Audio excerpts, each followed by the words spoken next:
नमस्कार, आप देख रहे हैं पहाड़ टीवी और मैं हूं नवल खान। चलिए बुलेटिन की शुरुआत करते हैं, लेकिन उससे पहले एक नजर हेडलाइन। प्रदेश में अगले 3 दिनों तक मौसम रहेगा साफ, यात्रा करने वालों को मिलेगी राहत, वहीं मैदानों में बढ़ेगी गर्मी। हेलीकॉप्टर से केदारनाथ जाने वाले यात्रियों की होगी स्वास्थ्य जांच, हेलीपैड पर ही की जाएगी हेल्थ स्क्रीनिंग। राज्य आंदोलनकारी सुशीला बलूनी की अंतिम विदाई में विधायक मंत्री समेत उमड़ी लोगों की भीड़, सभी ने दी भावभीनी श्रद्धांजलि। केदारनाथ यात्रा में बीते 15 दिनों में 16 घोड़े खच्चरों की मौत, टिटनेस के संक्रमण से हो रही है गर्दन भी टेढ़ी। मौसम के बदले मिजाज ने चार धाम यात्रा में चुनौतियां बढ़ा दी थी। लगातार बारिश और बर्फबारी के कारण शासन प्रशासन अलर्ट मोड पर था। ऐसे में अब मौसम को लेकर राहत देने वाली खबर सामने आई है। उत्तराखंड के पर्वतीय इलाकों में अगले 3 दिन तक मौसम साफ रहेगा। इससे चार धाम यात्रा पर आए तीर्थ यात्रियों को बड़ी राहत मिलेगी। वहीं मैदानी इलाकों में धूप खिलने से गर्मी परेशान कर सकती है। मौसम विभाग के पूर्वानुमान के मुताबिक 10 से 12 मई तक प्रदेश भर में मौसम शुष्क बना रहेगा। भारतीय जनता पार्टी के महानगर अध्यक्ष देहरादून सिद्धार्थ अग्रवाल ने सुशीला बलूनी की डोभालवाला स्थित आवास पर उनके पार्थिव शरीर पर भाजपा झंडा उड़ाकर उनको अंतिम श्रद्धांजलि दी। इस दौरान महानगर देहरादून स्थित राज्य आंदोलनकारी शहीद स्मारक पर हजारों की संख्या में नम आंखों से भाजपा कार्यकर्ता और आंदोलनकारी शामिल हुए। भाजपा महानगर अध्यक्ष सिद्धार्थ अग्रवाल ने शोक संवेदना व्यक्त करते हुए कहा कि पूज्य बलूनी ने उत्तराखंड राज्य आंदोलन में बढ़ चढ़कर हिस्सा लिया। उत्तराखंड बनने के बाद वो राज्य महिला आयोग और राज्य आंदोलनकारी सम्मान परिषद की अध्यक्ष भी रही। अब खबर लक्सर से है, जहां विश्व हिंदू महासंघ के प्रदेश स्तरीय पदाधिकारियों के नेतृत्व में कांग्रेस के खिलाफ विरोध प्रदर्शन और पुतला फूंका गया। आपको बता दें कि कर्नाटक विधानसभा चुनाव के दौरान कांग्रेस नेतृत्व द्वारा अपने चुनावी घोषणा पत्र में बजरंग दल की तुलना पीएफआई से करते हुए उस पर बैन लगाने की मांग की गई थी, जिसके बाद देश भर में कई हिंदू संगठनों द्वारा कांग्रेस के खिलाफ सड़कों पर उतरकर धरना प्रदर्शन और विरोध किया गया। इसी तर्ज पर लक्सर में भी विश्व हिंदू महासंघ ने विरोध प्रदर्शन दर्ज किया। कांग्रेस का विरोध नहीं है, उसकी रीति नीति का विरोध है जो वो देश पे थोपना चाहती है। वो एक ही समुदाय के विरोध में काम करती है, उसका हम पूरी जोर से विरोध करते हैं, क्योंकि यहाँ हमारा देश सभी धर्मों को अपनाता है। तो कांग्रेस को भी यही सोच रखनी चाहिए कि यहाँ पे जब हमें हिंदुओं की वोट चाहिए और उनका सपोर्ट चाहिए तो हमें उनका भी ध्यान रखना चाहिए, उनकी भी भावनाओं को ठेस नहीं पहुँचाना चाहिए।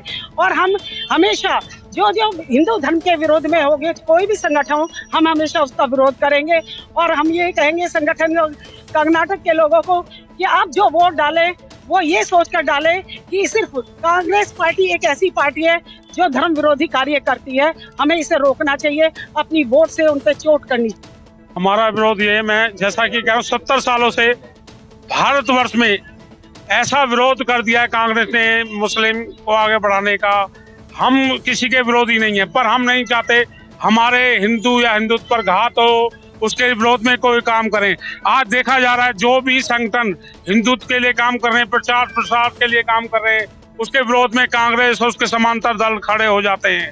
तो हमने तो अपने समाज, अपने धर्म, अपने बच्चों के लिए लड़ना पड़ेगा। आने वाली पीढ़ियों को एक ऐसा रास्ता हमें देना है, कल को ये ना हो जाए हमारे बच्चे हमें कहें हमारे पूर्वज हमें क्या दे के गए।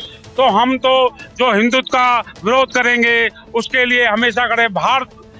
विश्व हिंदू महासंघ हमेशा उन सभी संगठनों को साथ में लेके चलता है जो कि हिंदुत्व को मजबूत करने का कार्य कर रहे हैं।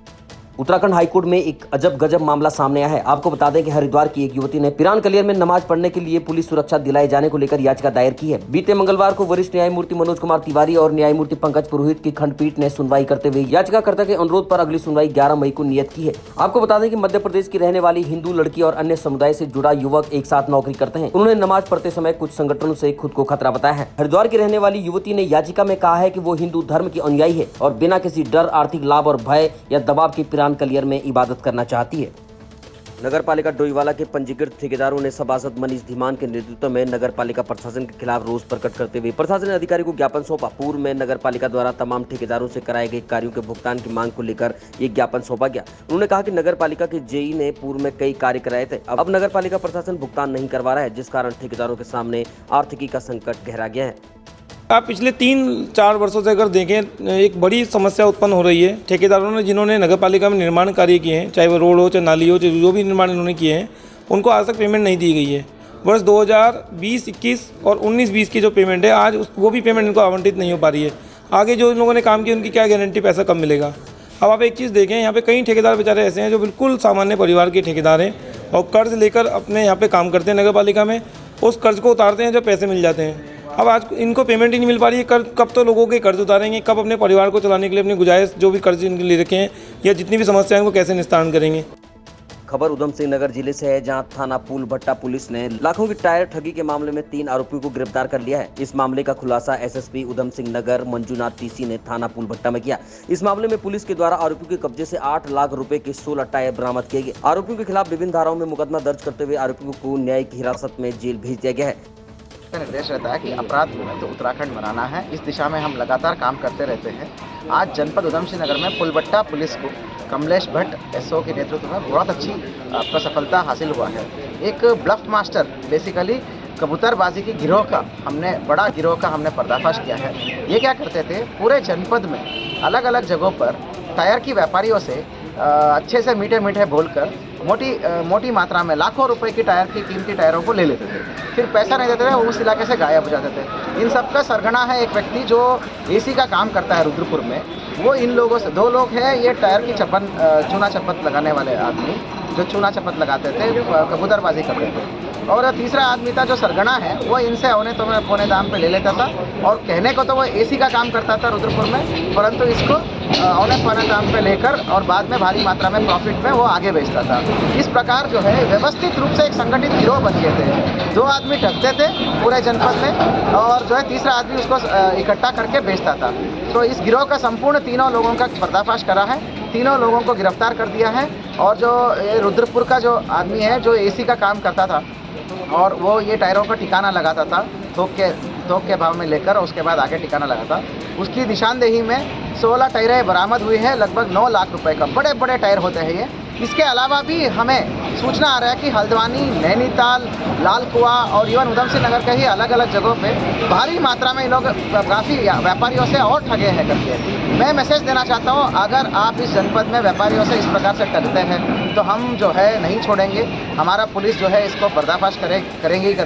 आगे भी मैं कमलेश भट्ट और सीओ ओम प्रकाश को निर्देश दिया हूँ कि जितने लोगों से और ठगी हुई है उन सभी व्यापारियों को ढूंढ लें और उनसे जितना ठगी हुई है उसका मुकदमे लिखवा लें और जो है बरामद की फुल करके उनको लौटाया जाए। आज फुलबट्टा क्षेत्र के व्यापारियों ने राहत की सांस ली है। किच्चा क्षेत्र की, फुलबट्टा क्षेत्र के सभी व्यापारियों ने, उनका सारा माल जो है बरामद हुआ है, बधाई है। और साथ ही में मैं संदेश देना चाहता हूँ, अनजान लोगों को आप पेशकीमती माल मत बेचिएगा। बेचते हैं तो ठीक है, लेकिन 50% 60% पेमेंट तो ऑनलाइन के माध्यम से, कंप्लीट पेमेंट कंफर्म होने के बाद ही माल उतारिएगा, नहीं तो ऐसे लोग भी बैठे हैं। अब खबर चमोली जिले से है, जहां 29 अप्रैल को बैनोली गांव में अपने साथी की हत्या कर फरार चल रहा नेपाली मूल का अपराधी आखिरकार पुलिस के हत्थे चढ़ गया। आरोपी भक्त बहादुर ने बताया कि मृतक मन बहादुर उसका भतीजा था। दोनों बनोली गांव में दिहाड़ी मजदूरी का काम करते थे। 29 अप्रैल की रात को मन बहादुर ने उसके साथ मारपीट की। इस दौरान आरोपी ने मृतक के सर में लकड़ी के फट्टे से कई वार कर उसे मार दिया और मौके से फरार होकर हरिद्वार से नेपाल जाने की तैयारी में था, लेकिन किसी कारण वापस थरा लिया गया और पुलिस के हत्थे चढ़ गया। ये राजस्व क्षेत्र में ये मुकदमा 29 तारीख को कायम हुआ था, जिसमें मन बहादुर जो यहाँ पर एक नेपाल मूल का व्यक्ति था, यहाँ पर काम के सिलसिले में आया था, उसकी हत्या कर दी गई थी। 7 तारीख को ये केस हमारे पास रेगुलर पुलिस में आया था और उसमें हमारे सीओ कर्णप्रयाग और इंस्पेक्टर थराली की टीम ने मिलकर पिछले 3 दिनों में अथक प्रयास से जो इसका मुख्य अभियुक्त भक्त बहादुर गिरी उसको आज गिरफ्तार किया है और इस घटना का अनावरण किया। अब खबर रामनगर से है, जहां ग्रामीण क्षेत्रों के लोगों ने सरकार द्वारा रामनगर विकासखंड के 5 गांवों को नगर पालिका में शामिल करने के आदेश को तुगलकी फरमान बताते हुए इसके विरोध में नगर पालिका पहुंचकर अधिकारियों और प्रदेश सरकार के खिलाफ जमकर नारेबाजी की। ग्रामीणों का आरोप है कि उनके ग्रामीण क्षेत्रों को नगर पालिका क्षेत्र में शामिल करने से पहले सरकार को ग्रामीणों में रायशुमारी करनी चाहिए थी, लेकिन सरकार ने ऐसा नहीं किया। ग्रामीणों ने चेतावनी दी कि यदि सरकार ने जबरन उनके गाँव को नगर पालिका में शामिल किया तो 2024 में होने वाले लोकसभा चुनाव में सरकार को इसका जवाब दिया जाएगा। हमारी मांग ये है कि कानिया, गौजानी, चोरपानी को जो इन्हें शामिल करने के लिए कहा है नगर पालिका में, हम इसका विरोध कर रहे हैं। क्योंकि पहले शहर के जो नज़दीकी क्षेत्र है, ठीक, उसको संभालिए। पहले नगर पालिका खुद शहर को संभाल ले, शहर की गंदगी संभाल ले, फिर गांव को शामिल करे।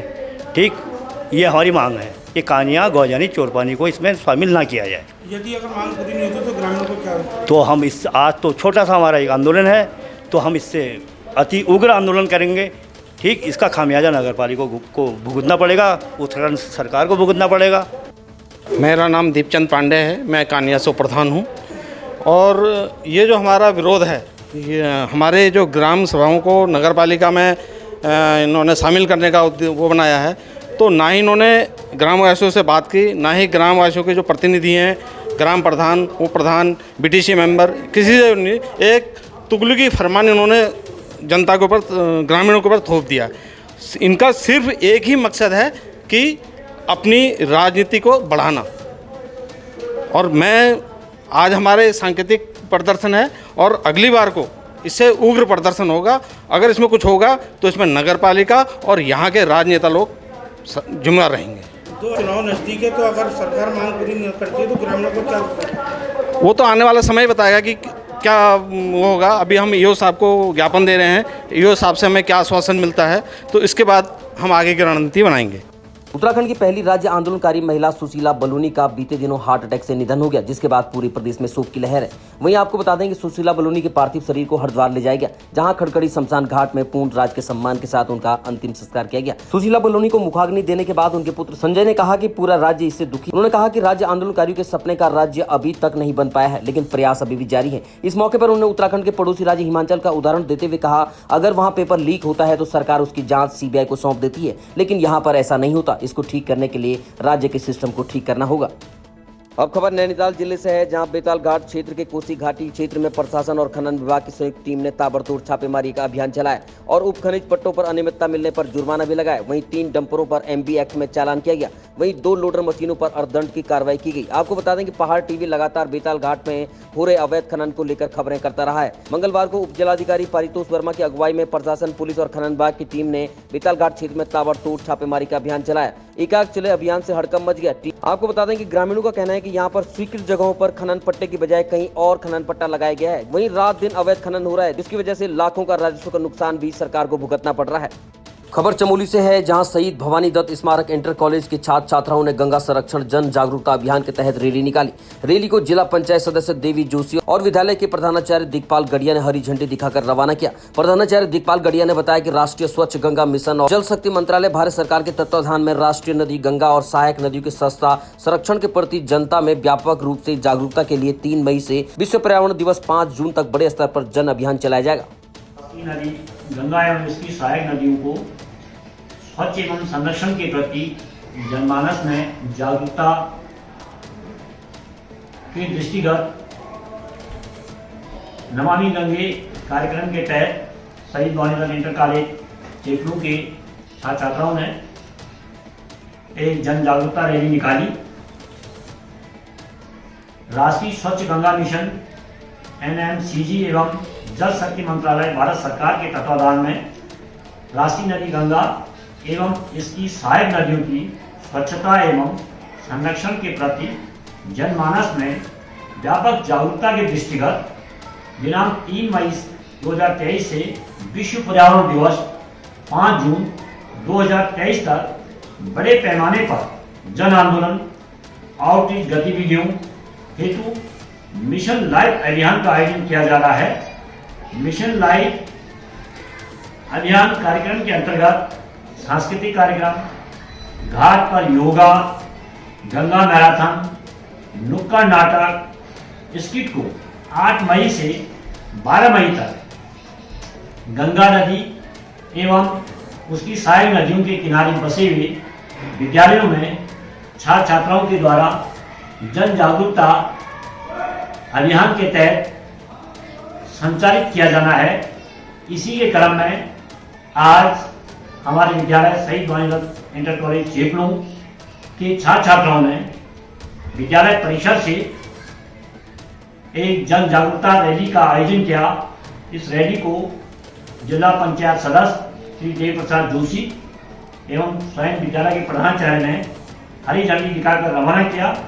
छात्र छात्राओं ने हाथ पर गंगा स्वच्छता एवं संरक्षण के स्लोगन लिखी तख्तियों को रखकर और विभिन्न नारों से आम जनमानस को गंगा नदी के स्वच्छता और संरक्षण के लिए सहयोग करने हेतु जागरूकता का संदेश दिया। हमारी रैली विद्यालय परिसर से प्रारंभ होकर मुख्य बाजार चेपलू एवं त्रिकोट पुल पिंडा नदी के ऊपर बने पुल के दूसरे छोर पर पहुंचकर पुनः विद्यालय परिसर में आकर समाप्त हुई। खबर सहसपुर से है, जहां 2 दिन पहले सहसपुर क्षेत्र में एक 4 साल के मासूम बच्चे को बाघ ने अपना निवाला बनाया था। आपको बता देंगे, इसके बाद भी बाघ ने क्षेत्र में लगातार आतंक मचाया हुआ है। वहीं बाघ को नरभक्षी भी घोषित कर दिया गया है, जिसको गोली मारने के आदेश दिए गए थे। अब आलम यह है कि बाघ दिन दहाड़े घरों की छतों और पेड़ों में नजर आ रहा है, जिससे लोगों में दहशत बनी हुई है। उसके बाद आक्रोशित ग्रामीणों ने सड़क पर जाम लगा दिया। उन्होंने कहा कि शासन प्रशासन किसी बड़े हादसे के बाद ही नींद से जागेगा। जाम तब तक नहीं खोला जाएगा जब तक कोई भी अधिकारी आकर आश्वासन नहीं देता। मसूरी एक कार्यक्रम में शिरकत करने पहुंची उत्तराखंड बाल अधिकार संरक्षण आयोग की अध्यक्ष गीता खन्ना ने पत्रकारों से वार्ता करते हुए कहा कि बाल अधिकार संरक्षण आयोग समय समय पर शिक्षा विभाग को स्कूलों के द्वारा की जा रही मनमानी को लेकर सख्त कार्रवाई करने के निर्देश देता है। और पूर्व में कुछ स्कूलों द्वारा मनमानी और बच्चों के उत्पीड़न का मामला संज्ञान में आने के बाद स्कूल की मान्यता रद्द करने की संस्तुति दी गई थी। फीस में वृद्धि और किताबों को लेकर भी जो धांधली हो रही है, उसको लेकर आयोग ने सख्त कदम उठाए। इससे अभिभावकों को काफी राहत मिली है। हम लोग आयोग से शिक्षा विभाग को चेताते रहते हैं और आपको ये आपने पढ़ा ही होगा कि बहुत सारे स्कूलों में उन किताबों को जब्त किया गया या पेरेंट्स को उनकी वापसी हुई है। और खाली प्राइवेट स्कूल में, सरकारी स्कूलों में भी जो किताबों की देरी है या ड्रेस की देरी है, उस पर भी हम शिक्षा विभाग से उसके लिए चर्चा करते रहते हैं। और जहाँ कहीं भी या फ़ीस की बढ़ोतरी ज़्यादा हुई है और हमारे को उसकी शिकायत मिल गई है, तो हमने वो सब फीस वापस कराई है। एनुअल फ़ीस के नाम पे जो उगाही होती थी, उस पे बहुत सारे सख्त एक्शन लिए हैं। ये तो हर साल जब नया साल शुरू होता है तो थोड़े दिन के लिए अभिभावक भी उत्सुक रहते हैं, ये सब बताते भी हैं। और शायद ये पहली बार होगा कि आयोग का मोबाइल नंबर हमने सभी अखबारों के थ्रू जनता तक पहुंचाया है, ताकि उनकी कोई भी शिकायत है तो वो मेरे पास व्हाट्सएप पे आ रही है। ईमेल आईडी हमने दे रखी है, उस पे ईमेल पे आ रही है और हम सभी शिकायतों का आकलन पूरी तत्परता से। आयोग में जो शिकायत आती है उसमें अभिभावक को अपना नाम डालना ज़रूरी होता है, लेकिन जब हम स्कूल को बुलाते हैं और उनके लोगों को वहाँ के मैनेजमेंट को बुलाते हैं, प्रिंसिपल्स को बुलाते हैं, तो हम कहीं पर भी अभिभावक का नाम उनके सामने उजागर नहीं करते हैं। और आयोग में इतनी ताकत भी है और इतनी संवेदना भी है कि अगर शिकायत करने पे कोई बच्चे की उत्पीड़न करेगा तो उसमें तो फिर हम और भी ज़्यादा सख्त कदम लेते हैं। जैसा कि आपने कुछ स्कूलों में पीछे जब उन्होंने कुछ हद तक तो अवमानना करी या फिर बच्चे अगर थोड़ी देर के लिए मान भी लिया अपनी मान्यता रद्द ना होने के डर से, तो बाद में उस बच्चे से दोबारा फ़ीस वसूली या दोबारा उसको परेशान करा, तो उसमें हमने बहुत सख्त कदम उठाए हैं। और 1-2 स्कूलों की हमने सिर्फ इसी बात पे मान्यता रद्द करने की संस्तुति भी शिक्षा विभाग।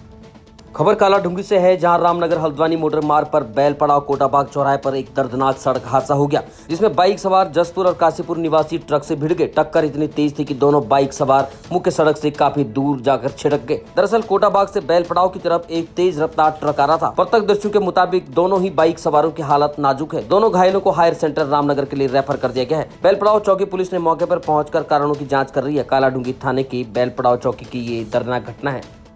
अभी तक की खबरों में इतना ही। आगे की खबरों के लिए देखते रहिए पहाड़ टीवी। तब तक के लिए नमस्कार।